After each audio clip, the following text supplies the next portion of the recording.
হেলন sir আমনের বিল ঠিক আছে মই এই বিল দিতে পারমু না কে থালাবাড়ি দেওয়ার জায়গা কোনখানে কি বিল দিতে পারমু না হেয়ার বদলে থালাবাড়ি দুমু বিল না দিয়া থালাবাড়ি দিবেন হয়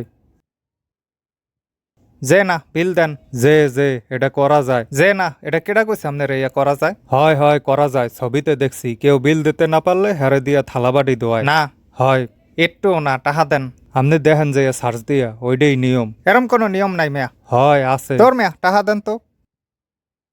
দেখেন ভাই ভালোই ভালো বিলটা দিয়ে দেন না দিলে কি করবেন নিয়ে থালাবাড়ি ধুইতে দেবেন এটাই তো লন চলেন থালাবাড়ি দুমু আরে আপনারা কয়বার কমু মেয়া টাহা দেন টাহা নাই মেয়া লগে টাহা পয়সা কিছু নাই টাহা স্যার আপনি রেস্টুরেন্ট আইছেন কে তাইলে খিদা লাগছে হেয়ার ফান আইসি মই তো জানতাম যে খাওয়া শেষে বিল না দিয়া থালাবাড়ি ধুইলেই হইবে কাউরে না কাউরে তো থালাবাড়ি ধোয়া লাগবে না হাই বেড়া থালাবাড়ি ধোয়ার আমগো লোক আছে না এই কি ব্যাপার কি হইতেছে হেনে ম্যানেজার স্যার এ বেটা বিল দিতে আছে না কয় হার কাছে কোনো টাকা নাই তো ভিতরে নিয়ে থালাবাড়ি ধুয়াইলেই তো হয় কি থালাবাড়ি ধুইতে দিলেই তো হয় যা যা হারে নিয়ে ভিতরে যায় থালাবাড়ি ধোয়া হুদ্দা কামে সিল্লে সিল্লি জি